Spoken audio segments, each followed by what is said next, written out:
Assalamualaikum warahmatullahi wabarakatuh. Kembali lagi bersama saya Irsyad Maulana di Bekabi Podcast.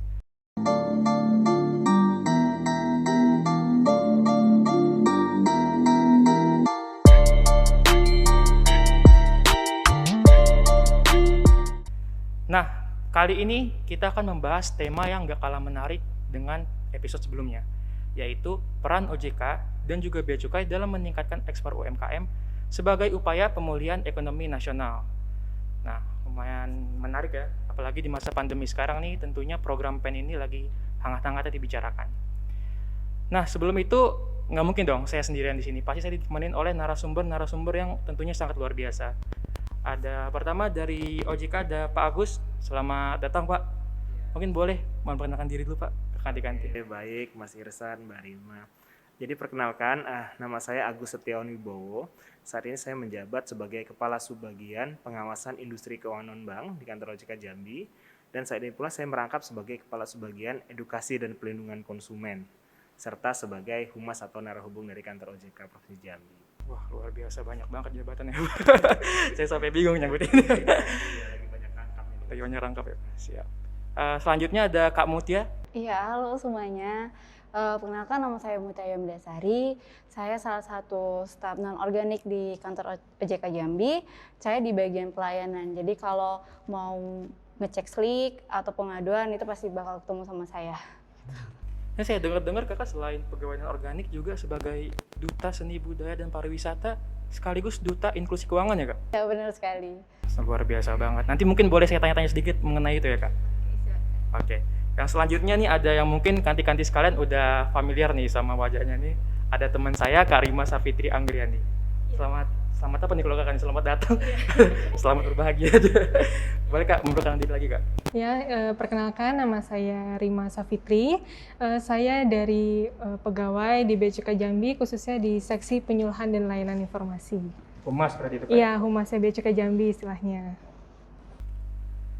Baik, sebagai tema kita kali ini yaitu peran OJK dan juga Bea Cukai. Mungkin kanti-kanti sekalian ini masih ada yang belum familiar nih. Masalah OJK itu apa sih? Apa kepanjangan OJK itu apa? Mungkin boleh dari Pak Agus atau Kak Mutia boleh menjelaskan Pak. OJK itu apa tugas dan fungsinya? Oke, baik Mas Irsad. Benar sih memang Mas Irsad tadi yang disampaikan bahwa mungkin masih belum semua masyarakat Indonesia khususnya yang tahu OJK itu apa sih. Kadang ada yang menganalogikan sebagai ojek online ya, gitu. Iya, beneran. Iya, bahkan dikira ojol gitu kan. Padahal OJK itu adalah lembaga negara gitu. Jadi kami dibentuk berdasarkan Undang-Undang Nomor 21 Tahun 2011 yang tugasnya adalah untuk melakukan pengawasan dan pengaturan di sektor jasa keuangan, baik itu perbankan, non-bank, dan pasar modal. Dan fungsinya adalah untuk menyelenggarakan sistem pengaturan dan pengawasan di sektor jasa keuangan yang terintegrasi. Kalau dulu kan pengawasan perbankan itu dilakukan oleh Bank Indonesia, kemudian untuk non-bank, pasar modal dilakukan oleh Kementerian Keuangan, seperti itu. Nah, dengan adanya OJK saat ini, pengaturan dan pengawasan seluruh sektor jasa keuangan itu sudah dilakukan di satu organisasi atau satu lembaga, yaitu Otoritas Jasa Keuangan, seperti itu. Baik, kalau boleh tahu nih lokasinya kalau di Jambi ini OJK ada di mana Pak? Oke, nah untuk kantor kita untuk saat ini memang masih ada satu di Provinsi Jambi. Tepatnya kita berada atau berlokasi di Jalan Profesor Sumantri Brojonegoro, nomor 12A, Kelurahan Slamet, Kecamatan Danau Sipin. Kalau untuk lokasi mungkin kalau masyarakat Jambi itu taunya lokasi Sipin gitu ya, Sipin. Lebih detail lagi mungkin di depan pasar TAC. Untuk masyarakat Jambi, khususnya kota Jambi, kami sangat paham mereka tuh pasti tahu yang namanya pasar TAC. Nah, di seberangnya adalah kantor OJK Jambi. Oke, baik. Nah, kanti-kanti sekalian, tadi itu adalah tugas dan fungsi dari OJK. Sekarang nih untuk merefresh lagi nih, Karima. Boleh Karima dibagikan ulang apa itu tugas dan fungsi dari Bea Cukai? Ya, jadi Bea Cukai itu dia melaksanakan kegiatan pengawasan dan pelayanan di bidang kepabeanan dan cukai sesuai dengan peraturan perundang-undangan. Dan di Bea Cukai itu memiliki 4 fungsi utama, yaitu sebagai industrial assistant, trade facilitator, revenue collector, dan juga community protector. Bahwasannya dalam mendukung pelaku usaha UMKM, trade facilitator dan industrial assistant ini menjadi dikedepankan ya, karena dapat memberikan fasilitas yang dapat mendukung peningkatan daya saing produknya di dalam negeri maupun luar negeri. Oke, baik. Nah, kanti-kanti sekalian, jadi kita kan akan membahas mengenai PEN ya, Pemulihan Ekonomi Nasional. Mungkin bagi kanti-kanti yang belum tahu PEN itu apa, sekilas saja PEN itu adalah rangkaian kegiatan yang dibuat pemerintah untuk mengurangi dampak COVID-19, terutama dalam bidang ekonomi. Selain juga untuk penanganan krisis kesehatan, program Pemulihan Ekonomi Nasional ini juga merupakan upaya pemerintah sebagai respon dari menurunnya aktivitas masyarakat dalam bidang ekonomi, terutama di faktor informal dan juga UMKM. Nah, jadi pasti dalam menyikapi ini ada nih strategi-strategi baik dari OJK maupun dari Bea Cukai dalam mendukung program pemerintah yang satu ini. Mungkin dari Bea Cukai dulu ya. Apa Karima, strateginya itu kira-kira apa? Oke, strategi dari Bea Cukai itu dalam upaya pemulihan ekonomi nasional, khususnya kepada pelaku usaha UMKM, yaitu dengan diberikannya fasilitas kepabeanan dan juga perpajakan. Hal ini untuk meningkatkan daya saing produknya dan juga dapat bersaing di pasar internasional tentunya ya kan. Nah, khususnya kepada Bea Cukai Jambi, sampai saat ini juga terus melakukan kerjasama baik bersama instansi teknis dan juga lembaga terkait untuk melakukan pembinaan dan juga pelatihan ekspor kepada pelaku UMKM khususnya di Provinsi Jambi. Dan secara lebih spesifiknya di Bea Cukai Jambi ini ada program klinik ekspor namanya. Klinik ekspor apa lagi? Ya, jadi klinik ekspor ini merupakan program yang khusus untuk para pengguna jasa yang ingin berkonsultasi ataupun ingin bertanya-tanya seputar kegiatan ekspor, dan itu bisa dilakukan secara tatap muka maupun non tatap muka. Oke, baik. Nah, untuk kembali lagi nih ke OJK buat Pak Agus dan Kak Mutia. Saya dengar-dengar nih OJK ini ada menginisiasi kegiatan tim percepatan akses keuangan daerah ya, atau disingkat TPAKD. Nah, itu tuh sebenarnya apa sih, Pak? Jadi jauh sebelum pandemi saat ini ya, sebenarnya dari pemerintah Republik Indonesia melalui Otoritas Jasa Keuangan dan Kementerian Dalam Negeri itu sudah menginisiasi yang namanya Tim Percepatan Akses Keuangan Daerah. Adapun tujuan dari TPAKD ini adalah untuk memperluas akses keuangan atau layanan keuangan khususnya yang berada di daerah-daerah. Karena memang sampai dengan saat ini kalau kita sudah 3 kali melakukan survei kepada masyarakat dan ternyata nilai indeks literasi dan inklusi keuangan di Jambi dan seluruh Indonesia pada umumnya itu masih sangat rendah seperti itu. Jadi berdasarkan pertemuan yang dilaksanakan di bulan Januari tahun 2016, jadi Pak Jokowi itu meminta kepada OJK kemudian melalui Kemendagri untuk memberikan informasi atau memerintahkan kepada seluruh gubernur, wali kota, bupati untuk membentuk yang namanya TPAKD seperti itu dengan tujuan untuk peningkatan literasi dan inklusi keuangan yang ada di seluruh Indonesia seperti itu. Kemudian dari inisiasi tersebut ditindaklanjuti oleh Kemendagri melalui radiogram. Radiogram itu kemudian dijawab oleh pemerintah Provinsi Jambi pada khususnya dengan pembentukan TPAKD Provinsi Jambi pada tahun 2016. Nah, itu cikal bakal pembentukan TPAKD-nya. Nah, kalau berbicara tentang PEN, jadi program-program yang ada di TPAKD ini diharapkan mampu untuk mempercepat pemulihan ekonomi nasional. Adapun memang salah satu sektor yang paling terdampak adalah UMKM. Jadi bagaimana layanan keuangan ini memberikan stimulus, bisa dibilang stimulus untuk mempercepat proses pemulihan ekonomi nasional melalui program-program yang dicanangkan atau yang dijalankan oleh TPAKD seperti itu. Berarti sudah lumayan lama juga ya Pak, dari tahun 2016 ya sebenarnya? Iya benar. Sebenarnya dari tahun 2016 sudah ada program-program yang sudah dijalankan. Kebetulan kita saat ini sedang pandemi sehingga mungkin program TPAKD lebih difokuskan ke program-program pemulihan ekonomi nasional seperti itu. Boleh tahu tuh program-programnya tuh apa aja? Yang khusus di Jambi ini ada nggak? Kalau untuk Jambi, kita peningkatan akses permodalan khususnya bagi UMKM dengan cara kita menciptakan suatu produk pembiayaan atau permodalan yang kita nilai sangat murah dan dapat diakses oleh seluruh masyarakat khususnya di Provinsi Jambi. Jadi OJK melalui Bank Jambi sudah membentuk atau menciptakan suatu produk pembiayaan dengan suku bunga tuh jauh di bawah KUR, jauh lebih murah. Untuk KUR saat ini di 6%, untuk ini produknya namanya Mantap 24. Ini produk kreditnya dari Bank Jambi, memang dikhususkan bagi pelaku UMKM bisa dibilang baru mulai yang memiliki atau membutuhkan putaran modal itu tidak lebih dari 5 juta. UMKM baru berarti Bang ya? Iya, yang baru bisa dibilang baru merintis atau memang skala usahanya sangat kecil. Sehingga mungkin perputaran harian mereka hanya mungkin 500.000, bahkan sampai 5 juta rupiah itu dapat mengakses kredit ini. Suku bunga murah 3% per tahun, kemudian bisa diakses di seluruh Bank Jambi yang ada di Provinsi Jambi. Kemudian syaratnya hanya memiliki usaha, seperti itu. Dan tidak ada agunan, nah ini yang paling penting. Nah kemudian kalau misalnya sudah lulus nih, bisa dikatakan sudah lulus, udah usahanya mungkin sudah berkembang, sudah cukup besar, kita akan arahkan ke kredit usaha rakyat atau KUR, seperti itu. Luar biasa sekali, ini berarti sangat membantu UMKM yang masih merintis ya Bang ya? Benar. Jadi memang sebenarnya kerjasama dengan pemerintah juga, karena pemerintah menempatkan dana, sejumlah dana kepada Bank Jambi, kemudian dari sejumlah dana tersebut berapa persen diantaranya itu dialokasikan untuk membantu masyarakat dalam bentuk pinjaman. Wah, sangat mulia sekali kanti-kanti Jambi sekali. Oke, kita balik lagi nih ke strategi dari Bea Cukai tadi. Yang saya tangkap tadi itu ada pemberian fasilitas ya untuk UMKM. Kalau boleh tahu itu fasilitas itu dalam bentuk apa Kak? Ya, jadi fasilitas yang diberikan oleh Bea Cukai ya, salah satunya itu ada fasilitas Kita IKM. Nah, Kita IKM ini merupakan kepanjangannya ya, kemudian impor tujuan ekspor untuk industri kecil dan menengah.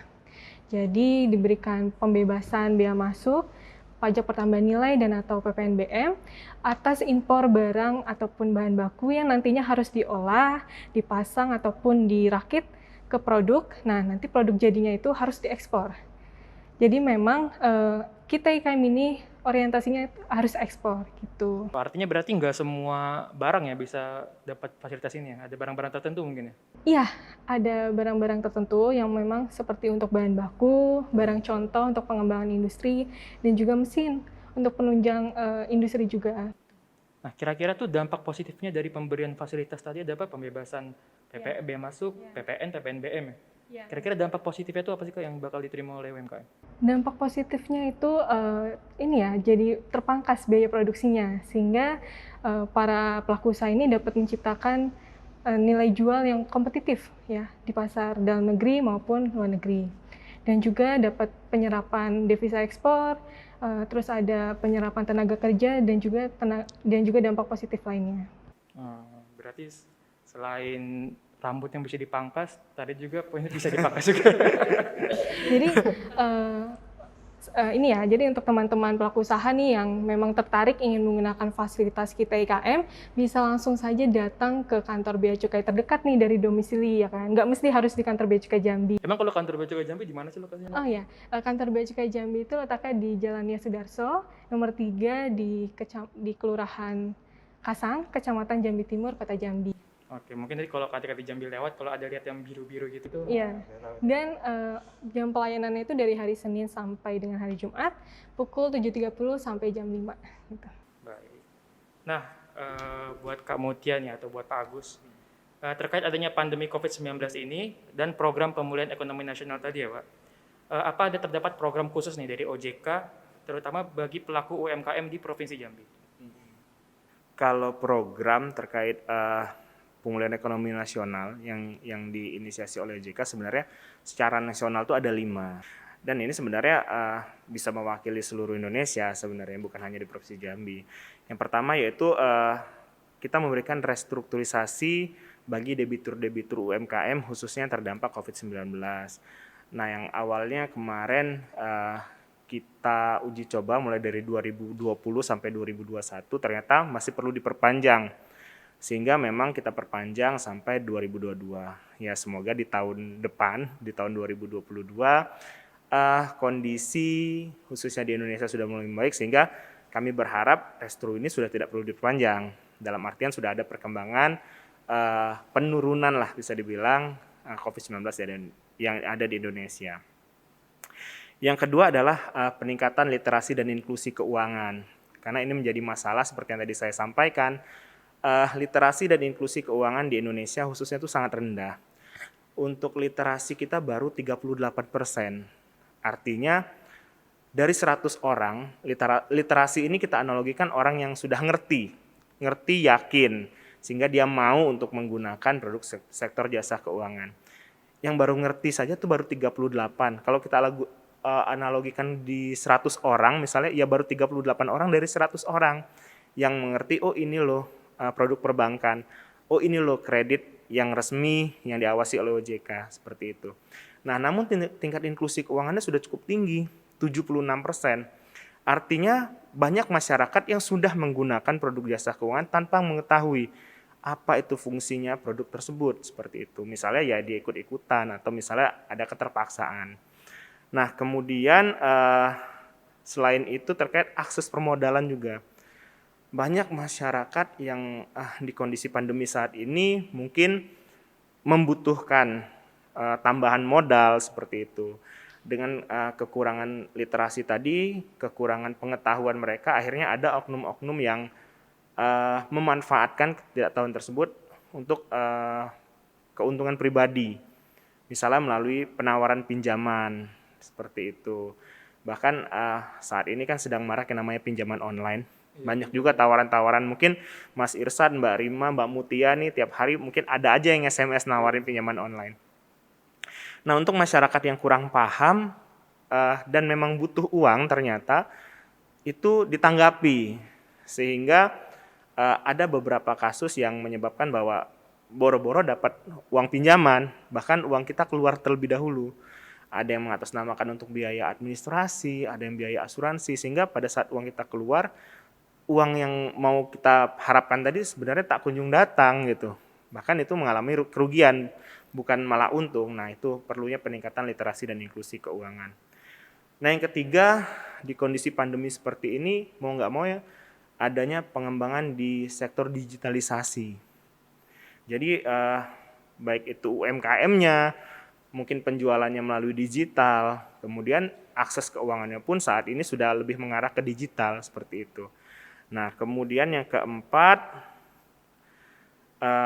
kami pun mempermudah dan mempercepat yang namanya akses pembiayaan. Sebenarnya kami sudah mendorong seluruh lembaga jasa keuangan untuk menyediakan akses pembiayaan, baik itu dari sektor perbankan, non-bank, kemudian dari pasar modal pun ada terkait pembiayaan bagi UMKM. Nah, mungkin selama ini masyarakat taunya kalau minjam uang ya ke bank, seperti itu. Mungkin mereka saat ini kaget apabila kita ke Pegadaian, ternyata di Pegadaian pun bisa minjemin uang. Ada lagi yang namanya PNM, Permodalan Nasional Madani. Sebenarnya pinjaman online pun banyak yang legal atau resmi yang diawasi oleh OJK. Jadi kalau masyarakat saat ini sudah parno duluan sebenarnya kalau sudah dengar pinjaman online kan, wah pasti masalah nih sebenarnya. Nah, bagi UMKM sebenarnya itu adalah salah satu solusi, pinjaman online. Tapi memang kami menghimbau kepada masyarakat, apabila memang harus melakukan pinjaman melalui pinjaman online, pinjamlah di pinjaman online yang terdaftar dan diawasi oleh OJK. Pertama. Kedua, pinjamlah untuk kebutuhan produktif. Jadi kebanyakan yang salah saat ini, masyarakat pinjam dana melalui Konsumtif. online untuk konsumtif, benar, untuk beli pulsa, beli paket data, untuk makan-makan, atau misalnya beli handphone baru atau beli laptop baru, seperti itu. Untuk hal-hal yang tidak menghasilkan uang. Ujung-ujungnya pada saat jatuh tempo berat untuk mengembalikan. Nah, seperti itu. Nah, yang kelima ya kita mendukung program-program pemerintah khususnya terkait program pemulihan ekonomi nasional, seperti itu. Nah, kalau di Jambi sendiri kita memang fokusnya ke akses pembiayaan UMKM. Tadi melalui Mantap 24. Kemudian saat ini sudah ada juga namanya produk ultramikro, atau kalau misalnya di perbankan KUR, kredit usaha rakyat. Jadi kalau dulu KUR itu terbatas untuk pinjaman yang 10 juta ke atas, saat ini sudah ada KUR super mikro yang bisa membantu sebenarnya, kurang lebih Mantap 24 bisa dikatakan pesaing lah bagi KUR. Karena memang saat ini KUR pun sudah bisa untuk nominal yang sangat kecil. Kalau dulu Mantap 24 adalah jawaban selain KUR. Kalau sekarang KUR super mikro ini menjadi alternatif lah, bisa bilang. Kalau kita bilang saingan mungkin nggak enak ya, negatif. Alternatif bagi pelaku UMKM untuk melakukan akses permodalan, seperti itu. Jadi pelaku UMKM sebenarnya sudah sangat memiliki ruang sangat luas apabila ingin mengembangkan usahanya. Melalui permodalan tadi udah bisa diakses di perbankan, non-bank, bahkan sektor pasar modal pun melalui securities crowdfunding itu sudah bisa untuk mengakses permodalan. Dan sudah bisa dilaksanakan secara online semuanya gitu. Sekarang apa-apa semua online ya? Iya, udah sangat mudah sebenarnya Mas. Jadi kalau misalnya masyarakat, aduh susah nih mengembangkan usaha nggak ada modal, cobalah gitu. Coba ajukan dulu mungkin melalui Bank Jambi, melalui bank-bank penyalur KUR, melalui lembaga non-bank, penyalur ultramikro, atau melalui securities crowdfunding dari sektor pasar modal. Jawabannya sudah sangat banyak sebenarnya. Tinggal kita mau atau tidak aja dulu. Iya, tinggal mau dicoba atau tidak seperti itu. Kalau memang mau berkembang ya silakan dicoba. Karena memang kami pun tidak membatasi bagi masyarakat atau pelaku UMKM yang niatnya untuk mengembangkan usaha, kemudian terkendala akses permodalan. Nah, namun memang yang perlu diperhatikan yang namanya pinjaman ke bank pasti melihat riwayat pinjaman atau melalui informasi debitur atau slik. Tadi kan Mbak Mutia menyampaikan bahwa kalau misalnya masyarakat mau ngecek slik pasti ketemunya nanti sama Mbak Mutia nih. Nah, seperti itu. Nah, kemudian di situ bisa kita lihat ternyata riwayat pinjaman kita yang sedulu-dulu seperti apa. Kalau memang belum pernah minjam di bank artinya kan bersih. Kalaupun sudah pinjam di bank, seharusnya riwayat kita jaga sehingga pada saat kita butuh uang lagi dan kita mengajukan ke bank itu sudah tidak menjadi masalah.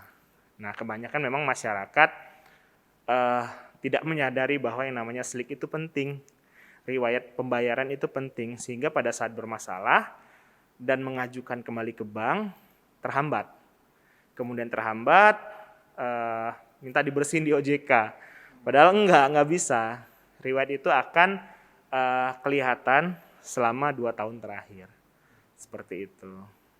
Cukup menarik ya. Tadi saya mau balik dikit nih Bang, masalah pinjol tadi nih. Sekarang kan emang lagi gencar-gencarnya ya pinjol-pinjol. Saya sendiri juga pribadi sebenarnya sering tuh tiap hari ada aja tuh SMS. Sama. Pinjol-pinjol gitu ya. Itu sebenarnya cara membedakan mana pinjaman online yang sebenarnya kan pinjaman online tadi kan baik sebenarnya kan. Sebenarnya kita tahu yang ilegal mana, yang legal mana. Benar. Itu cara membedakannya tuh kira-kira gimana Bang? Oke. Nah, untuk pinjaman-pinjaman online yang terdaftar di OJK sebenarnya kita tinggal googling saja saat ini itu. Perusahaan pinjol terdaftar di OJK misalnya keyword seperti atau fintech OJK. Itu langsung nanti kita diarahkan ke tautan yang menyajikan daftar-daftar perusahaan pinjaman online yang sudah terdaftar dan diawasi oleh OJK. Nanti tinggal dilihat aja kira-kira nanti itu perusahaan memang terdaftar di OJK atau tidak seperti itu. Nah, setelah melihat itu mungkin masyarakat bisa memutuskan kalau memang ternyata perlu atau memang butuh sekali untuk pinjam melalui pinjaman online, ya silakan. Tapi tolong dipastikan itu sudah terdaftar dan diawasi oleh OJK. Jangan sampai nanti sudah timbul masalah baru ngelapor ke OJK. Ya kita pun nggak bisa apa-apa, apalagi kepada pinjaman online tidak terdaftar seperti itu kan. Karena memang kita nggak punya kewenangan untuk terhadap pinjaman online yang ilegal tadi. Kita nggak bisa nutup karena izinnya bukan dari kita. Kecuali yang legal, izinnya dari kita. Sanksi terberat kita bisa cabut izin usahanya gitu. Karena yang namanya usaha seperti itu kan usaha kepercayaan ya. Jadi kalau sudah masyarakat nggak percaya nggak bakal laku. Seperti itu. Baik. Tapi ini intermezzo sedikit ya, Bang. Dari tadi saya ini manggilnya Pak Bang. Saya kelihatannya masih sangat muda. Jadi saya kalau manggil Bang aja nggak apa-apa ya? Nggak apa-apa. Oke. Nah tadi yang ada program Mantap 24 tadi ya. Itu gimana sih apa ada cara tertentu dalam pelaku UMKM dan mendapatkan program itu? Sebenarnya Mantap 24 ini diciptakan untuk membantu UMKM. Jadi sebenarnya syarat itu sudah kita sangat permudah. Ya selain slik tadi, karena slik ini kan memang untuk melihat apakah calon debitur ini memang berhak untuk diberikan kredit seperti itu. Kalau riwayatnya baik pasti berhak. Kemudian syarat administrasi nggak susah. Hanya surat keterangan usaha, kemudian fotokopi KTP gitu nggak perlu? Iya pasti. Fotokopi KTP atau domisili kalau memang bukan orang Jambi. Kemudian nanti silakan datang ke Bank Jambi terdekat. Karena Bank Jambi saat ini kan memang di seluruh provinsi Jambi itu sudah ada jaringan kantornya. Bahkan ke kecamatan-kecamatan pun ada. Oh bisa juga di situ ya? Bisa. Jadi tinggal datang, kemudian sampaikan bahwa ingin mengajukan kredit Mantap 24. Nanti silakan lengkapi administrasi, kemudian nanti tinggal diproses oleh Bank Jambi. Dan prosesnya pun nggak lama, 2 hari selesai. Iya, sangat cepat. Memang yang tadi saya bilang, Mantap 24 ini memang diciptakan untuk membantu UMKM. Gitu. Kalau KUR mungkin ada kebijakan-kebijakan lain yang harus dilengkapi, karena memang programnya secara nasional kan. Kalau Mantap 24 itu memang khusus untuk Provinsi Provinsi Jambi. Jambi aja ya. Iya. Wah, itu spesial tuh buat Iya, adik-adik sekalian. spesial benar. Oke, kita beralih ke Kak Mutia nih. Kak. Jadi Kak Mutia ini seperti yang perkenalan awal tadi ya. Kak Mutia ini pegawai non-organik di OJK, Iya. juga sebagai, saya agak susah bilang, Duta Seni Budaya dan Pariwisata, juga Duta Inklusi Keuangan. Iya, benar. Saya itu sebenarnya sangat luar biasa ya. Dengerannya aja kita terkagum-kagum, termehek-mehek gitu. Ininya jabatannya double lah. Jabatannya double, sama kayak bapaknya sih double-double semua. Ya tadi. Mungkin boleh ceritakan sedikit nggak Kak? Itu tuh maksudnya apa sih Duta Seni Budaya dan Inklusi Keuangan tadi?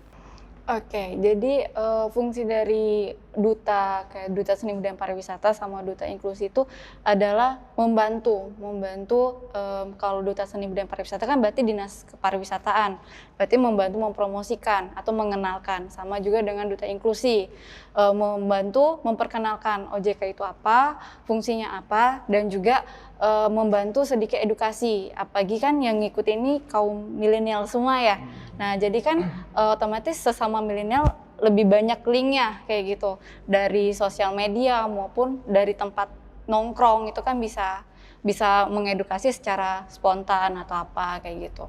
Dan kebanyakan juga masalah di milenial ini emang beberapa milenial atau beberapa teman aku aja itu emang udah punya usaha gitu. Dan mereka juga sedikit kayak cerita gimana ya gitu caranya biar Curhat bisa ya, dapat curhat modal itu. Baru nanti aku kasih tahu, aku edukasikan. Kan ada program nih dari OJK sama Bank Jambi gini. Oke, jadi mereka jadi gimana mau pinjol, awalnya mau pinjol tuh, tapi aku bilang kalau bisa jangan, aku bilang kayak gitu kan, coba ikutin aja program dari OJK gitu, diikutin, alhamdulillah sih usahanya udah lumayan gitu kan, udah bisa dikirim juga keluar daerah Provinsi Jambi, karena bantuan modal gitu kan, jadi tahu, dan juga banyak juga rata-rata milenial ini kendalanya tuh masalah yang dapat di kantor itu masalah pinjol. Gitu, masalah pinjol paling banyak sekali. Jadi mereka keluh gimana Mbak gini. Sekali saya dengar ceritanya, rupanya mereka ibarat tuh kayak nggak mampu bayar. Gitu, mereka bisa minjem tapi mereka nggak bisa ngebayar. Gitu, jadi kan bunganya tuh nambah kayak gitu masalahnya, dan mereka tuh kayak keberatan. Maka saya kasih sedikit solusi atau edukasi juga, saya bilang kalau emang tidak sangat membutuhkan apa tidak diperlukan, usahakan jangan gitu. Soalnya ngapa? Misalnya kita minjam tapi kita nggak ada penghasilan, gimana cara kita bayar? Otomatis kita pinjol lagi kan untuk menutupi pinjaman satu. Maka bisa sampai itu pernah ada pengaduan gitu sampai 12 pinjol. Karena saling nutup gitu. Gali lubang tutup lubang. Benar. Tapi itu sampai dia ada bilang rasanya aku pengen bunuh diri kata kayak gitu karena aku nggak sanggup gitu kata dia.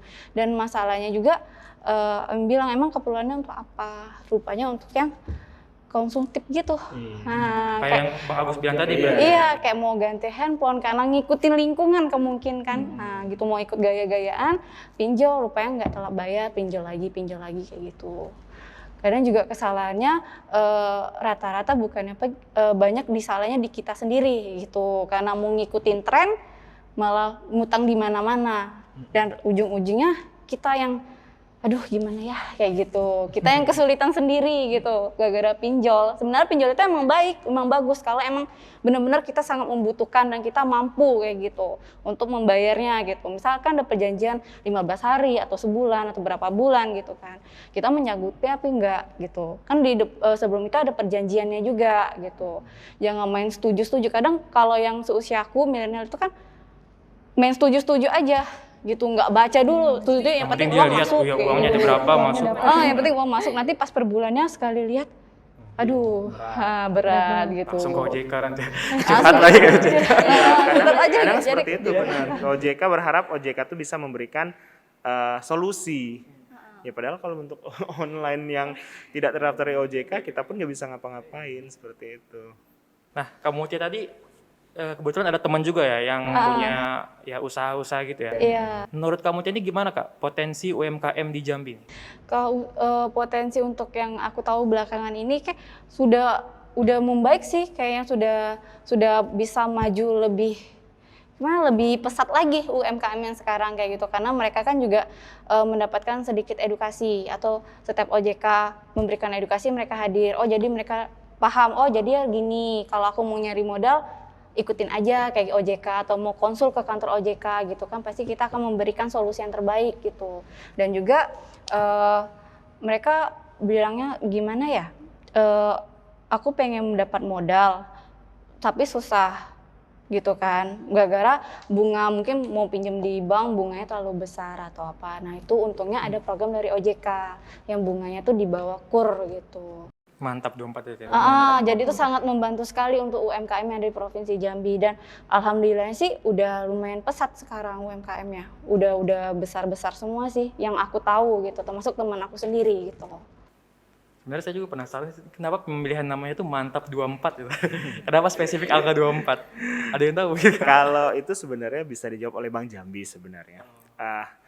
Tapi sepengetahuan saya seperti ini. Jadi sebelum Mantap 24 itu namanya Tuntas 21. Tuntas 21 kurang 3. Jadi Tuntas 21 itu ya memang selain kepemimpinan yang dahulu, mensukseskan program kepemimpinan yang dahulu, gubernur lah bisa kita katakan, 21 itu dianalogikan sebagai 2 juta 1 tahun. 2 juta 1 tahun. Nah kalau 24 sekarang 24 bulan. Jadi sekarang sudah bisa dikatakan naik limit lah. Sebelumnya 2 juta dalam jangka waktu 1 tahun di Tuntas 21 tadi. Sekarang di Mantap 24 itu bisa sampai dengan 5 juta dan jangka waktunya bisa sampai 2 tahun. 24 itu 24 24 bulan maksudnya. Analoginya seperti itu, filosofinya seperti itu gitu. Saya kira karena feng shui-nya bagus 24 kan. Sekaligus menyesuaikan sama program gubernur saat ini sebenarnya. Itu kan soalnya punya Bank Jambi, ada andil dari pemerintah, kita pun menyematkan program unggulan dari pemerintahan saat ini seperti itu. Filosofinya seperti itu sih. Sangat filosofis sekali ya. Oke, ini balik lagi ke Karima nih. Yang seperti saya tangkap tadi, itu untuk UMKM itu untuk ada fasilitas namanya KIT IKM. Ya. KIT IKM itu kan kemudahan impor tujuan ekspor. Ya. Itu cara melakukan ekspor sendiri itu gimana bagi pelaku usaha? Ya baik, jadi untuk melakukan ekspor itu sendiri ada 2 cara. Yang pertama ada secara pihak ketiga, dalam hal ini resmi, yaitu PPJK, yang merupakan perusahaan pengurusan jasa kepabeanan, di mana pihak ketiga ini melakukan pemenuhan kewajiban pabeanan yang dikuasakan oleh importir ataupun eksportir. Selain itu, secara mandiri juga bisa nih teman-teman UMKM dapat memperhatikan terlebih dahulu dari bentuk usahanya. Harus dia itu bentuknya PT ataupun CV ataupun koperasi dan lain sebagainya. Setelah dirasa sudah tetap, maka harus memiliki nomor induk berusaha yang dapat dilakukan pengurusan secara online di oss.go.id. Setelah dirasa lengkap, teman-teman juga dapat mengajukan surat permohonan aktivasi modul ekspor nih ke kantor Bea Cukai. Jadi nggak harus di Bea Cukai Jambi saja, tapi di seluruh Indonesia juga bisa. Oh, jadi maksudnya kalau ada yang UMKM dari Papua nggak harus datang beli tiket ke Jambi, swab itu nggak perlu ya? Nggak perlu. Di Papua sana bisa. Ya, dan NIB ini merupakan salah satu akses kepabeanan ya. Ya, jadi kalau nggak ada NIB maka nggak bisa nih ke tahap selanjutnya untuk ekspor gitu. Dan juga harus diperhatikan harus tertulis ekspor ataupun impor nantinya. Ini kalau ada UMKM yang masih pemula nih, dia ingin melakukan kegiatan ekspor itu gimana? Ya, bisa banget ya. Jadi nggak harus yang sudah besar saja. Nah, untuk pelaku UMKM yang pemula juga bisa. Apabila dia ingin mengirim sampel nih ya, ataupun masih sedikit lah skalanya, dan kurang dari 100 kilo, itu bisa dikirim melalui pengusaha jasa titipan, ya, PJT, atau kita kenalnya dengan kantor pos juga bisa lah. Kantor pos Indonesia itu pos PJT ya? Iya, dan nantinya teman-teman UMKM ini nggak harus mengirim dokumen ekspor ke kantor Bea Cukai Jambi ataupun terdekatnya gitu. Oke, baik. Nah, kembali lagi nih ke OJK nih. Ini Bang Agus Kamutia, gimana cara masyarakat ini mengakses pelayanan dari OJK Jambi? Apa ada media sosial atau wadah layanan informasi lainnya, mungkin boleh diinformasikan? Kalau untuk tatap muka saat ini kita sudah melayani. Jadi memang sempat di awal-awal pandemi itu kita membatasi layanan tatap muka. Jadi kalau misal masyarakat ingin konsultasi, ingin melakukan pengaduan, atau misalnya ingin melakukan permintaan pencetakan SLIK, itu semuanya dilakukan secara online. Nah, namun di tahun ini kita sudah melayani tatap muka kembali nih. Jadi kalau misalnya masyarakat mau konsultasi, mau melakukan pengaduan, kemudian mau mencetak slip bisa langsung sebenarnya ke OJK. Ke Kak Mutia tadi berarti ya? Iya, nanti ketemu sama Kak Mutia nih di depan, di front line. Nah, kemudian dengan adanya tatap muka pun kita tidak membatasi layanan secara online sebenarnya. Jadi masyarakat pun masih bisa untuk melakukan pengaduan, konsultasi, ataupun permintaan slip juga melalui online. Jadi dengan adanya pandemi ini kita tuh memang dipacu untuk berkreasi sih. Jadi kita yang awalnya dulu hanya sebatas layanan tatap muka, saat ini sudah ada beberapa layanan online. Termasuk kegiatan edukasi pun saat ini kita melakukan baik itu secara tatap muka ataupun non tatap muka. Baik itu via Zoom atau memang melalui tatap muka langsung, tapi melalui proses protokol kesehatan yang sangat ketat. Nah, kemudian untuk literasi keuangan melalui media sosial kita juga memiliki @alika_jambi @alika_jambi di Instagram. Mungkin masyarakat banyak juga yang nanya, kok Alika namanya seperti itu. Jadi Alika tuh kependekan dari Agen Literasi Keuangan. Oh, Agen Literasi Keuangan. Jadi terjawab kan, mungkin masyarakat banyak yang nanya, oh Alika tuh apa, hubungan OJK sama Alika apa gitu kan. Alika tuh adalah Agen Literasi Keuangan. Jadi kita berharap follower kami bisa membantu menyebarluaskan konten-konten yang sifatnya literasi keuangan dan inklusi keuangan. Jadi selain Alika Jambi, sebenarnya secara nasional OJK akun Instagramnya ada @OJK Indonesia. Nanti silakan di follow ya teman-teman. Oke, boleh kanti-kanti ini follow, nanti abis itu DM curhat aja nanti. Benar, boleh. Ya kan boleh masalah pinjol, misalnya ada yang ketipu kan boleh bener. curhat-curhat aja. Iya. Nah, ini pertanyaan penutup nih buat Bea Cukai dan juga buat OJK. Kira-kira apa tips dari OJK untuk UMKM khususnya nih di Provinsi Jambi? Kalau terkait UMKM kan memang permasalahan yang paling pelik adalah permodalan ya. Jadi kaitannya sama OJK itu adalah modal atau akses permodalan. Nah, kami menghimbau kepada seluruh pelaku UMKM khususnya yang ada di Provinsi Jambi agar mengakses permodalan itu kepada lembaga yang sudah terdaftar dan berizin oleh OJK. Karena memang selama ini kan ternyata dengan adanya pinjaman online ini menjadi salah satu alternatif pinjaman bagi pelaku UMKM. Tapi banyak juga yang menyalahgunakan seperti itu. Ya, kalau misalnya konvensional dulu kan ada yang namanya tukang kredit ya. Tukang kredit pun sebagai salah satu alternatif sebenarnya. Cuman dengan kecanggihan teknologi saat ini sebenarnya sudah banyak solusi atau jawaban yang diberikan oleh otoritas jasa keuangan dan lembaga jasa keuangan bagi pelaku UMKM untuk memperoleh akses permodalan. Itu yang pertama. Yang kedua, peningkatan literasi keuangan. Karena memang literasi keuangan ini adalah salah satu faktor yang sangat menentukan terkait untung ruginya pelaku UMKM nih. Kalau misalnya tidak ingin untuk meningkatkan pengetahuan terhadap produk-produk dan layanan jasa keuangan pasti ketinggalan. Apalagi zaman sekarang adalah era teknologi. Perbankan sudah mulai ke arah digital. Kemudian keuangan, alat pembayaran pun sudah lebih banyak ke arah digital saat ini. Sehingga untuk pelaku UMKM khususnya kami berharap ikut juga mengikuti perkembangan teknologi seperti itu. Kemudian ya ketiga terkait pinjaman online sih, kami berharap pelaku UMKM, karena memang paling banyak tuh korbannya pelaku UMKM. Paling banyak korbannya pelaku UMKM dan saat ini juga sudah menyasar ke generasi milenial, bahkan Gen Z. Gen Z itu sudah banyak juga menjadi korban karena memang curiosity atau keingintahuan mereka itu terhadap hal-hal yang baru itu sangat tinggi. Setelah berhasil, pengen coba yang lain. Seperti itu, ujung-ujungnya menjadi masalah. Nah, itu sih yang kami harapkan masyarakat untuk lebih cerdas dalam memilih dan mengelola keuangan masing-masing. Mungkin seperti itu. Literasi keuangan tadi aja masih 38%. 38, benar. Dari 100 orang itu masih Baru ada 38 orang yang ngerti. 62-nya gitu. ngapain nih coba? Gapnya terlalu jauh. Gapnya terlalu jauh, 38%. Baik. Dari Kak Mutia mungkin ada yang mau disampaikan lagi Kak buat kanti-kanti Jambi nih?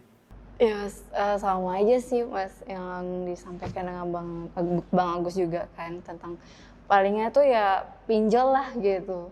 Apalagi kan yang untuk milenial atau generasi Z itu sih paling banyak banget yang menyalahgunakan gitu karena mereka nggak tahu gitu kan, mereka pingin eksis atau apa, pinjol, nggak taunya malah jadi beban buat mereka. Kadang ada juga yang sampai orang tuanya itu datang ke kantor marah-marah gitu, padahal salah anaknya gitu kan. Tapi karena orang tuanya nggak tahu, jadi itu tiba-tiba ada yang nge-WA orang tuanya kan, menyatakan bahwa atas nama ini anaknya melakukan pinjaman online sebesar ini. Terus disertain juga bersama bunga-bunganya, makanya bisa terjadi 2 kali lipat dari waktu dia minjem gitu. Terus makanya harus hati-hati banget kalau untuk melakukan pinjaman online. Apalagi untuk yang anak-anak, bagi orang tua itu harus diawasin gitu. Yang generasi Z yang masih sekolah-sekolah itu memang harus diawasin. Kadang mereka pinjol itu untuk top up games. Nah, iya. Top up Banyak sekarang games itu gitu. top up games. Benar, top up games. Itu sih paling banyak. Jadi emang harus diawasin, benar-benar diawasin sih buat yang masih sekolah itu, buat orang tuanya gitu. Jadi sebenarnya literasi ini bukan cuma tugas OJK aja, ini sebenarnya tugas kita semua juga ya. Benar. Tugas kita sebagai teman, orang Iya. tua, Iya. itu harus mengedukasi agar hal-hal yang pinjol-pinjol gini tuh udah memang terhindarlah dari hal-hal negatif gitu. yang sampai masuk ke jurang pinjol ya. Iya, Susah itu benar bangkit sekali. lagi susah. Oke, kalau dari Karima nih, perwakilan dari Bea Cukai Jambi, apa Kak tipsnya untuk UMKM? Iya, apalagi kita di masa pandemi ini ya, kita tuh tetap harus bersama melakukan berbagai upaya yang bisa kita lakukan, dan juga khususnya untuk para pelaku UMKM nih, di mana teman-teman ini harus bisa meningkatkan inovasi produknya sesuai dengan kebutuhan pasar, dan juga senantiasa semangat dalam menumbuhkan inovasi dan juga ide-ide baru, serta memanfaatkan program insentif dari pemerintah gitu. Dan kami juga menghimbau kepada teman-teman pelaku usaha untuk tidak segan melakukan konsultasi nih kepada Bea Cukai ataupun lembaga terkait tadi seperti OJK, konsultasi terkait kegiatan ekspor atau pembiayaan ekspor dan lain sebagainya. Kita ini sangat mendukung sekali ya program ekspor itu, dan juga teman-teman dapat menghubungi saluran layanan informasi Bea Cukai Jambi di 0895 0215 3213. Baik, Kanti-Kanti Jambi, nggak terasa nih kita udah di penghujung acara podcast nih, Karima. Ini sebelumnya terima kasih kepada Bang Agus, Kak Mutia, juga Karima nih yang telah hadir dan memberikan informasi yang tentunya sangat, kalau zaman sekarang tuh ibaratnya isinya daging nih semua. Isinya daging semua, nggak ada sayurnya, daging semua. Oke, Kanti-Kanti juga terima kasih telah mendengarkan podcast ini. Semoga materi yang telah disampaikan tadi, khususnya nih bagi pelaku-pelaku UMKM di Provinsi Jambi, bisa sedikit tercerahkan lah gimana itu pembiayaan tadi, yang terutama juga jangan tergiur dengan pinjaman online, bagaimana cara ekspor, dan lain-lain. Tapi Kanti-Kanti sekalian jangan sedih. Jika masih ada pertanyaan terkait kepabeanan ataupun seputar OJK, Kanti-Kanti dapat menghubungi melalui media sosial. Kalau Bea Cukai Jambi ada di Instagram Bea Cukai Jambi ataupun media sosial lainnya Bea Cukai Jambi, dan juga nomor layanan informasi yang saya bacakan lagi ya. boleh. Ada di 0895 0215 3213. Ini ya, itu WhatsApp, jadi bisa melalui WhatsApp. Bisa telepon juga nggak? Bisa. Oh, oke. Nanti yang ngangkat Karima berarti? Iya, kebetulan saya admin ya. Oh, aku salah apa kemarin. Kalau pertanyaan seputar OJK ini tadi boleh dari Instagram tadi ya, @alika. @alika_jambi. Kemudian kalau misalnya mau telepon kita pun bisa di 0741 591 2994. Oke. Nanti kemungkinan juga Mbak Mutia nih yang teleponnya. Adminnya di sini semua ya. Atau melalui WA di 0852 1122 3750. Baik. Jadi Kanti-Kanti kalau misalnya mau curhat masalah keuangan seputar OJK boleh ke nomor tadi. Kalau mau curhat tentang terkait kepabeanan dan cukai boleh ke nomor ini. Boleh curhat kok, nanti dijawab sama adminnya nih baik-baik semua. Baik, Kanti-Kanti Jambi, demikian podcast episode kali ini yang sangat menarik, dan tentunya masih ada episode-episode selanjutnya. Demikian, Assalamualaikum warahmatullahi wabarakatuh. Dadah.